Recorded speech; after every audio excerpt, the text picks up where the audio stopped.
मेरे बहुत ही सत्कारयोग मुअज़्ज़िज़ हाज़रीन, आओ सब तो पहला गुरुदेव पातशाह की बख्शिश मुकद्दस फतेह बुलंद करिए। प्यार सहित आखना जी वाहिगुरू जी का खालसा वाहिगुरू जी की फतेह। वैसे तो मैं इत्थे चौथी बार हाज़री भर रहा। स्टेज के उपर मंच तो संबोधित इस करके नहीं होया क्योंकि मेरी आदत है कि जेड़े बुलारे बाहरों बुलाए गए होंदे ने उन्हां नूं वक़्त जरूर दिता जाए। असी तो दीपवीर जी नूं पता जिस दिन पहले दिन तो तुरे सी सारे एक टीम के मैंबर हाँ, सो मैं नहीं चाहता कि असी वो वक़्त जिहड़ा बाकी बुलारियां नूं जिहड़ा चाहीदा जिहड़े बाहरों साडे मेहमान आउंदे ने असी उन्हां दा वक़्त जिहड़ा वो लईए। गुरप्रीत वीर जी जिन्हां नूं असी गुरप्रीत घुग्गी के नाम दे नाल जाणदे हां, इंग्लैंड विच सीगे जदों मैं इन्हां नूं फोन ते कहा, मैं कहा वीर जी किसानी संघर्ष दे विच, क्योंकि जदों असी कई वारी बैठते हैं तो गल्लां बड़ियां जटकियां करते हैं, तो मैं क्या जटकियां गल्लां करन वाला अदाकार सानू नज़र नहीं आउण दिया किते। कहंदे मैं तो इंग्लैंड बैठा पर जिस दिन भी आया मैं उस दिन ही संघर्ष दे विच शामिल हो जाऊँगा। आके मैं इन्हां दा फोन नहीं सुन सकिया, इन्हां ने मैसेज छड्डिया कि मैं पंजाब आ गया तो कित्थे असी जाना है। मैं उस वेले क्या मैं क्या कि असी सारे शंभू बार्डर के उपर ही इकट्ठे होवांगे। खैर वीर जी ने बहुत वधिया तरीके दे नाल तुहानू सारे पंजाब की समस्या संघर्ष किवें लड़ना है, उस संघर्ष की नीति की होवे, किहड़े दिशा निर्देशों के उपर चलना है, वो सारा तुहाडे नाल साझा कीता है। मैं ज़्यादा करके इन्हां मंचां दे उपर इस करके भी नहीं बोलता कि असी जदों इतिहासक दृष्टिकोण तो वेखदे हां ते इतिहास ते बोलण वाले वक्त थोड़ा ज़्यादा लै जांदे हां, पर फिर भी मैं कुछ नुकते तुहाडे नाल जरूर साझे करदा हां। कई बारी जिहड़े कुछ वरतारे इतिहास दे विच वापरदे ने ना सानू वेखण नूं बड़े छोटे लगदे ने, पर उन्हां दी अहमियत जिहड़ी है ना वो वापर रहे वरतारे दे समय दे विच नहीं वेखी जांदी, उस वर्तमान दे विच नहीं वेखी जांदी, वो भविख दे विच नज़र आउंदी है। केंद्र सरकार ने किसानां दे खिलाफ जां किसान मारू बिल पास कर दिते, कानून बन गए। पंजाब सरकार ने उन्हां कानूनां दे विच रद्द करन दी जां अमेंडमेंट दी गल कीती। ये सारे बुलारियां नूं भी पता है ते रोज़ सुनने वालियां नूं भी पता है कि इहदे नाल कोई मसला हल नहीं होवेगा। हल इस करके नहीं होवेगा क्योंकि राज सरकार कहती है कि कोई भी प्राइवेट एजेंसी जेकर जिनस नूं खरीदेगी तो उन्होंने घट्टो घट्ट इन्ना समर्थन मुल जिहड़ा वो देना पवेगा। बई जदों सरकारी खरीद ही नहीं होवेगी तो जिहड़ियां प्राइवेट जां जिहड़ियां निजी एजेंसियां ने वो तुहानूं घट्टो घट्ट समर्थन मुल देणगे क्यों। दूजी गल कही गई है कि जेकर धक्के नाल उस तो घट जिहड़ी है खरीद करन दी कोशिश की जाएगी तो खरीददार नूं 3 साल कैद की जाएगी। मेरे वीरों मैं तुहानूं एक उदाहरण दिना है कि मध्य प्रदेश दे विच मक्की का जिहड़ा घट्टो घट समर्थन मुल आ 1850 रुपया अज तो कुछ समा पहला मिथया गया, तो जिहड़ियां उत्थों दीयां निजी कंपनियां सी उन्हां ने अमरीका तो 5000 मैट्रिक टन की मंगाउण की इजाजत लई, वो उन्हां नूं 700 तो लैके 800 रुपया प्रति क्विंटल पई। तो जिहड़े किसान सी उन्हां ने मुड़ के धक्के नाल थोड़ा अपनी घट्टो घट समर्थन मिलते उन्हां को जबरदस्ती थोड़ा लई गई, उन्हां ने अपने आप ही फिर दे दित्ती, झगड़ा नहीं करना पिया। घर दे विच किन्ना कि चिर असीं फसल नूं रखांगे। सो ये जिहड़े कानून जिन्हां च अमेंडमेंट की जां रद्द करन दी गल कीती जा रही है ये किते भी किसान दे हितां दे विच सहाई नहीं होणगे, पर इहदे विचों एक आस दी किरण नज़र आउंदी है। मैं इतिहासक दृष्टिकोण तो तुहाडे नाल गल करदा हां। तुहाडे नेड़े जिस वेले बाबा बंदा सिंह बहादुर ने सरहंद नूं फतेह करना सी ना, ते उस वेले सरदार बाज सिंह ने ते सरदार रतन सिंह ने बंदा सिंह बहादुर नूं एक गल कही, गल बड़ी प्यारी सी। कहंदे जथेदार साहब माझे वाले भी आ गए ने, मालवे वाले भी आ गए ने, जिथे जिथे हुक्मनामे भेजे गए सी जिन्हां दे विच लिखिया सी लेवन ते बदला तुरकन ते मोहे पठायो गुरु स्वैकर बंदा मार तुके कर ख्वार वजीदे देहों उजाड़ लटिहों सरंदा। जिथे जिथे हुक्मनामे गए सी लोग आ गए ने, पर तुसी एक गल वेखो कि इन्हां दे विच बहुत सारे लोग वो भी ने जिहड़े लड़न वाले नहीं, जिहड़े लुट दी नीयत दे नाल इस संघर्ष दे विच शामिल होए ने। सारे लड़न वाले नहीं, कुछ लुट दी नीयत दे नाल भी शामिल होए ने। इन्हां नूं वखरे कर दईए, बंदा सिंह बहादुर कहंदा वखरे नहीं करने। कम से कम जो लुट के जाणगे ना, तो लुट के जाके पिंडां दे विच सुनेहा तां देणगे ना कि बंदा सिंह बहादुर ने सरहंद नूं उजाड़ दिता। सो इस बिल दे नाल बेशक सानू रद्द करन दे नाल पंजाब सरकार दा कोई बहुता ज्यादा फायदा नहीं होया। कम से कम असीं इह ते दस दिता है ना कि असीं केंद्र दे कानूनां दे खिलाफ लड़न दी समर्था रखदे हां। एक संदेश तां गया है ना कम से कम कि जेकर तुसीं सड़कां ते आ जांदे हो, जेकर तुसीं मैदाने जंग दे विच आ जांदे हो, ते ओह तुहाडी चाहे केंद्र दे विच बैठी धिर अस्तीफा दिंदी है जां फिर पंजाब दे विच बैठी धिर कहंदी है कि अस्तीफा जेब च पाया, उहनूं मजबूर तां तुसीं करदे हो जदों तुसीं सड़कां दे उपर आ जांदे हो।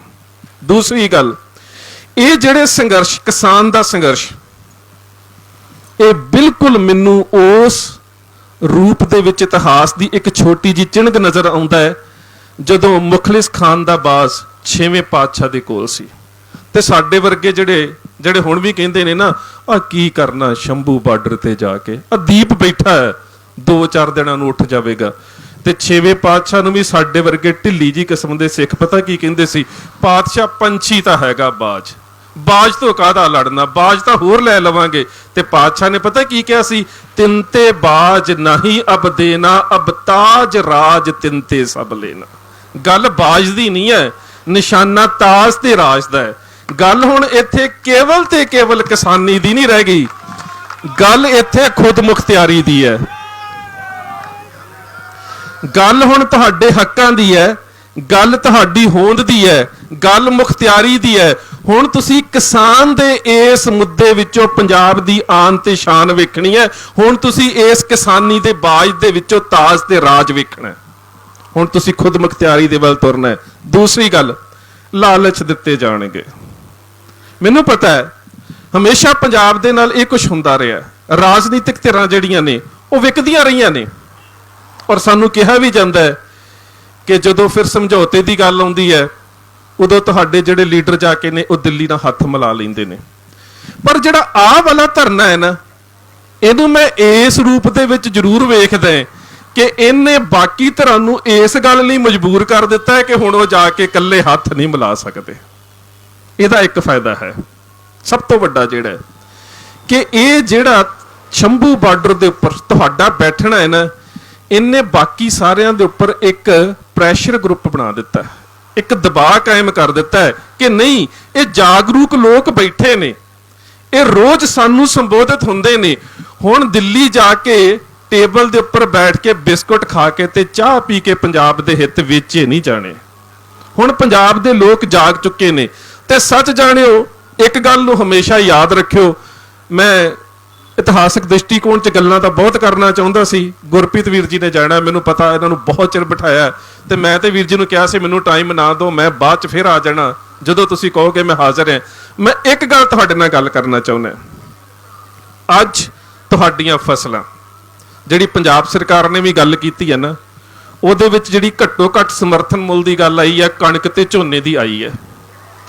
ਇਹ ਸਾਨੂੰ ਵੀ ਪਤਾ ਕਿ ਸਾਨੂੰ ਅਗਲੇ ਸਮੇਂ ਦੇ ਵਿੱਚ ਫਸਲ ਚੱਕਰ ਬਦਲਣਾ ਪੈਣਾ ਹੈ। ਕਣਕ ਤੇ ਝੋਨੇ ਦੋ ਫਸਲਾਂ ਦੇ ਉੱਪਰ ਜੇਕਰ ਘੱਟੋ ਘੱਟ ਸਮਰਥਨ ਮੁੱਲ ਦੀ ਆ ਵੀ ਜਾਵੇ ਗੱਲ, ਤੇ ਤਾਂ ਵੀ ਸਾਡੀਆਂ 22-23 ਜਿਹੜੀਆਂ ਫਸਲਾਂ ਨੇ, ਦਾਲਾਂ ਨੇ, ਜਿਹੜੀਆਂ ਹੋਰ ਚੀਜ਼ਾਂ ਨੇ, ਉਹ ਸਾਰੀਆਂ ਇਹਦੇ ਵਿੱਚੋਂ, ਇਸ ਲਿਸਟ ਚੋਂ, ਇਸ ਫਹਿਰਿਸਤ ਦੇ ਵਿੱਚੋਂ ਬਾਹਰ ਰਹਿ ਜਾਣਗੀਆਂ। ਤੁਹਾਨੂੰ ਪੰਜਾਬ ਨੂੰ ਸੰਭਾਲਣਾ ਪੈਣਾ, ਤੁਹਾਨੂੰ ਪੰਜਾਬ ਦੇ ਫਸਲ ਚੱਕਰ ਨੂੰ ਬਦਲਣਾ ਪੈਣਾ। ਤੇ ਖਾਸ ਕਰਕੇ ਜਿਹੜੀਆਂ ਸਾਡੀਆਂ ਬਾਹਰ ਬੈਠੀਆਂ ਸੰਸਥਾਵਾਂ ਨੇ, ਜਿਹੜੀਆਂ ਸਮਾਜ ਸੇਵਾ ਕਰਦੀਆਂ ਨੇ, ਉਹਨਾਂ ਨੂੰ ਪਹਿਲਾਂ ਪੰਜਾਬ ਦੇ ਵੱਲ ਵੇਖਣਾ ਪੈਣਾ, ਪਹਿਲਾਂ ਪੰਜਾਬ ਦੇ ਵੱਲ ਵੇਖਣਾ ਬੈਠਾ। ਇੱਕ ਦਿਨ ਮੈਂ ਬੈਠਾ ਸੀ, ਸਾਡੇ ਦੋਸਤ ਨੇ ਉਸਮਾਨ ਸਾਹਿਬ, ਉਹਨਾਂ ਨੇ ਇੱਕ ਬੜੀ ਗੱਲ ਸੱਲੱਲਾਹੁ ਅਲੈਹਿ ਵਸੱਲਮ ਮੁਹੰਮਦ ਸਾਹਿਬ ਦੇ ਬਾਰੇ ਉਹਨਾਂ ਨੇ ਹਦੀਸ ਦੇ ਵਿੱਚੋਂ ਕਹੀ ਕਿ ਇਸਲਾਮ ਦੇ ਵਿੱਚ ਇੱਕ ਗੱਲ ਕਹੀ ਜਾਂਦੀ ਹੈ ਕਿ ਜੇਕਰ ਤੇਰਾ ਭਰਾ ਭੁੱਖਾ ਹੈ ਤੇ ਗਵਾਂਢੀ ਨੂੰ ਦੇਣ ਦਾ ਕੋਈ ਫਾਇਦਾ ਨਹੀਂ, ਤੇ ਜੇਕਰ ਤੇਰਾ ਗਵਾਂਢੀ ਭੁੱਖਾ ਹੈ ਤੇ ਮਸਜਿਦ 'ਚ ਦੇਣ ਦਾ ਵੀ ਕੋਈ ਫਾਇਦਾ ਨਹੀਂ। ਹੁਣ ਜਿੰਨੀਆਂ ਸਾਡੀਆਂ NGOs ਨੇ, ਉਹਨਾਂ ਨੂੰ ਸੋਚਣਾ ਪਵੇਗਾ ਕਿ ਜੇਕਰ ਪੰਜਾਬ ਦਾ ਕਿਸਾਨ ਭੁੱਖਾ ਹੈ ਤੇ ਬਾਹਰ ਜਾ ਕੇ ਕੁਝ ਕਰਨ ਦਾ ਕੋਈ ਫਾਇਦਾ ਨਹੀਂ, ਤੇ ਜੇਕਰ ਹਿੰਦੁਸਤਾਨ ਦੇ ਵਿੱਚ ਕੋਈ ਇਨਸਾਨ ਭੁੱਖਾ ਹੈ ਤੇ ਸਾਨੂੰ ਵਿਦੇਸ਼ਾਂ 'ਚ ਜਾ ਕੇ ਕਰਨ ਦਾ ਕੁਝ ਫਾਇਦਾ ਨਹੀਂ।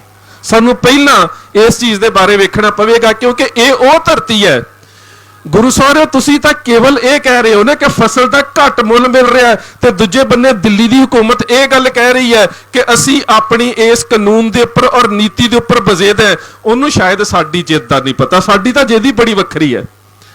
ਜਿਵੇਂ ਇੱਕ ਸ਼ਾਇਰ ਨੇ ਬੜੀ ਪਿਆਰੀ ਗੱਲ ਲਿਖੀ ਹੈ ਨਾ, ਉਹ ਕਹਿੰਦਾ ਕਿ ਜਿਹੜੀਆਂ ਕੌਮਾਂ ਦੇ ਵਿੱਚ ਜੂਝਣ ਦਾ ਜਜ਼ਬਾ ਹੁੰਦਾ ਹੈ ਨਾ, ਉਹਨਾਂ ਦੇ ਵਿੱਚ मत पूछ मेरे सब्र की मुसीबत कहाँ तक है, सताकर देख ले जालिम तेरी ताकत कहाँ तक है, वो और होंगे जिन्हें मौत आ गई होगी, हमें तो देखना जे है कि तू जालिम कहाँ तक है। ਅਸੀਂ ਤੇ ਉਹ ਆ ਜਿਸ ਵੇਲੇ ਦਿੱਲੀ ਦੀ ਕੋਤਵਾਲੀ ਜਿੱਥੇ ਅੱਜ ਪਬਲਿਕ ਲਾਇਬ੍ਰੇਰੀ ਹੈ, ਉੱਥੇ ਸਰਬਰਾਹ ਖਾਨ ਦਾ ਜਲਾਦ ਤਲਵਾਰ ਕੱਢ ਕੇ ਬੈਠਾ ਸੀ। ਉਹਦੇ ਹੱਥ ਦੇ ਵਿੱਚ ਇੱਕ ਪਾਸੇ ਕਿਰਪਾਨ ਸੀ ਤੇ ਕਾਜ਼ੀ ਦੇ ਹੱਥ ਦੇ ਵਿੱਚ ਕੁਰਾਨ ਸੀ, ਤੇ ਸਿੱਖ ਨੂੰ ਕਿਹਾ ਜਾਂਦਾ ਸੀ ਜੇਕਰ ਦੀਨੇ ਇਸਲਾਮ ਕਬੂਲ ਕਰਨਾ ਹੈ ਤੇ ਕੁਰਾਨ ਵਾਲੇ ਪਾਸੇ ਚਲਾ ਜਾ, ਜੇਕਰ ਮੌਤ ਪ੍ਰਵਾਨ ਕਰਨੀ ਹੈ ਤੇ ਕਿਰਪਾਨ ਵਾਲੇ ਪਾਸੇ ਚਲਾ ਜਾ। ਇੱਕ ਗਿਆ, ਦੋ ਗਿਆ, ਤਿੰਨ ਗਏ, ਚਾਰ ਗਏ, ਪੰਜਵੇਂ ਥਾਂ ਤੇ ਬਜ਼ੁਰਗ ਬੈਠਾ ਸੀ, ਹੱਥ ਖੜਾ ਕਰ ਦਿੱਤਾ। ਕਹਿੰਦਾ ਕਾਜੀ ਸਾਹਿਬ 5 ਕਤਲ ਹੋ ਗਏ ਨੇ, ਹੁਣ ਮੇਰੀ ਇੱਕ ਮੰਗ ਪ੍ਰਵਾਨ ਕਰੋਗੇ? ਕਹਿੰਦਾ ਕੀ ਮੰਗਿਆ ਤੇਰੀ? ਮਕਤਲ ਦੇ ਵਿੱਚ ਜਦੋਂ ਸਾਹਮਣੇ ਸਿਰ ਲੱਥ ਰਹੇ ਹੋਣ ਨਾ, ਬੰਦੇ ਦੀ ਸਭ ਤੋਂ ਵੱਡੀ ਮੰਗ ਜ਼ਿੰਦਗੀ ਹੋ ਸਕਦੀ ਹੈ। ਕਹਿੰਦਾ ਕੀ ਮੰਗ ਹੈ ਤੁਹਾਡੀ?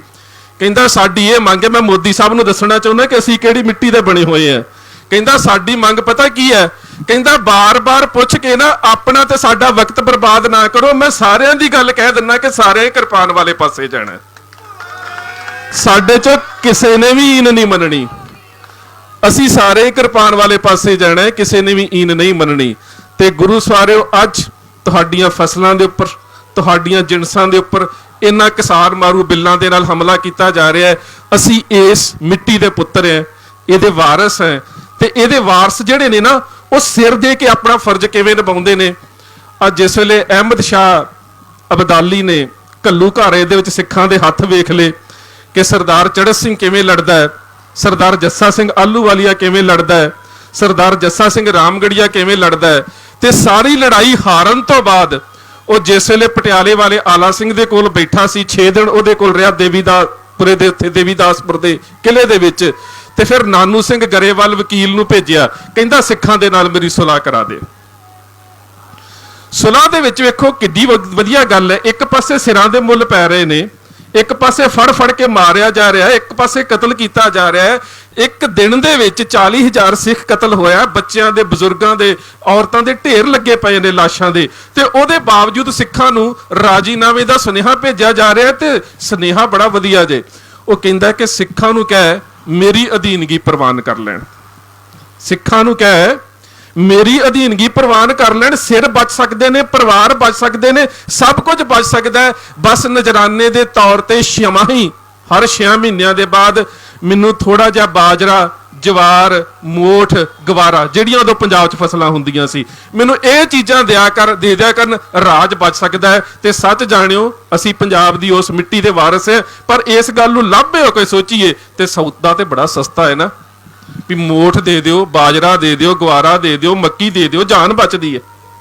ਪਰ ਸਿੱਖਾਂ ਦੇ 5 ਸਿੱਖ ਬੈਠੇ ਸੀ, 5 ਪਿਆਰਿਆਂ ਦੇ ਰੂਪ ਦੇ ਵਿੱਚ, ਸਰਦਾਰ ਜੱਸਾ ਸਿੰਘ ਆਹਲੂਵਾਲੀਆ, ਸਰਦਾਰ ਹਰੀ ਸਿੰਘ ਹੋਣੀ, ਸਰਦਾਰ ਚੜ੍ਹਤ ਸਿੰਘ, ਸਰਦਾਰ ਕਰਮ ਸਿੰਘ ਹੋਣੀ, ਇਹਨਾਂ ਸਾਰਿਆਂ ਨੇ ਸਲਾਹ ਮਸ਼ਵਰਾ ਕੀਤਾ।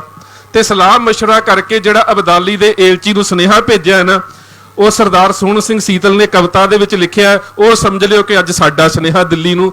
ਉਹਨਾਂ ਨੇ ਪਤਾ ਕੀ ਕਿਹਾ ਸੀ? ਕਹਿੰਦੇ ਸਾਡੇ ਵੱਲੋਂ ਸ਼ਾਹ ਨੂੰ ਕਹਿ ਦੇਣਾ ਜਾ ਕੇ, ਮਿਲਾਂਗੇ ਉਸ ਨੂੰ ਰਣ ਵਿੱਚ ਹੱਥ ਤੇਗ ਵਿਖਾ ਕੇ, ਸ਼ਰਤਾਂ ਲਿਖਾਂਗੇ ਰਤ ਨਾਲ ਗੱਲ ਬੰਨੇ ਲਾ ਕੇ, ਤੇ ਫਿਰ ਤਕਦੀਰ ਲਿਖਾਂਗੇ ਤੇਗ ਨਾਲ, ਖੈਬਰ ਤੇ ਜਾ ਕੇ ਸ਼ਾਹ ਨਜਰਾਨੇ ਸਾਥੋਂ ਭਾਲਦਾ ਇਉਂ ਈਨ ਮਨਾ ਕੇ, ਪਰ ਸ਼ੇਰ ਨਾ ਜਿਉਂਦੇ ਸੀਤਲਾ ਨੱਕ ਦੱਥ ਪਵਾ ਕੇ।